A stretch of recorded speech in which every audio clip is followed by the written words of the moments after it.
Kita masuk ke bagian keempat yang nggak kalah penting, mencegah pengalihan aset sepihak. Pernah kepikiran nggak, gimana kalau pas lagi proses peradilan ini berlangsung, mantan suami diam-diam menjual asetnya tanpa izin Anda?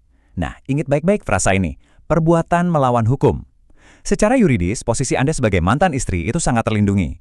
Jual, mengalihkan, atau menjaminkan harta bersama secara sepihak tanpa persetujuan Anda itu tindakan ilegal di mata hukum. Status aset itu tetap milik bersama secara utuh selama belum ada pembagian resmi, entah itu dari notaris atau putusan pengadilan. Terus kalau ternyata ada indikasi pihak lawan nutup-nutupin informasi atau nyembunyiin aset, pengadilan punya taring untuk bertindak.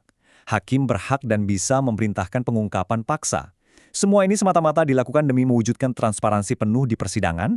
Negara hadir buat mastiin nggak ada pihak yang dirugikan secara ekonomi cuma karena ada niat buruk dari pihak lain yang mau nyembunyiin kekayaan bersama. Terakhir, bagian kelima, kunci sukses mengawal litigasi.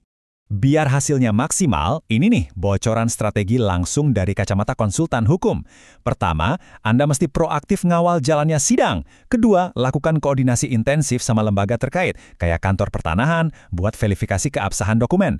Ketiga, Anda harus cerdik, gali terus aset-aset yang mungkin belum terdaftar secara resmi.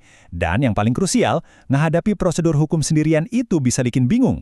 Menggunakan bantuan ahli hukum atau advokat yang terpercaya itu sangat vital, biar strategi Anda matang dan nggak ada satupun harta yang terlewat. Nah, angka ini, 50%. Ini bukan sekedar angka ya. Ini adalah cerminan dari prinsip keadilan mutlak dalam hukum perkawinan kita kalau tanpa perjanjian pranikah. Secara hukum, setiap aset yang udah sah tervalidasi sebagai harta bersama wajib dibagi dua secara merata antara mantan suami dan istri.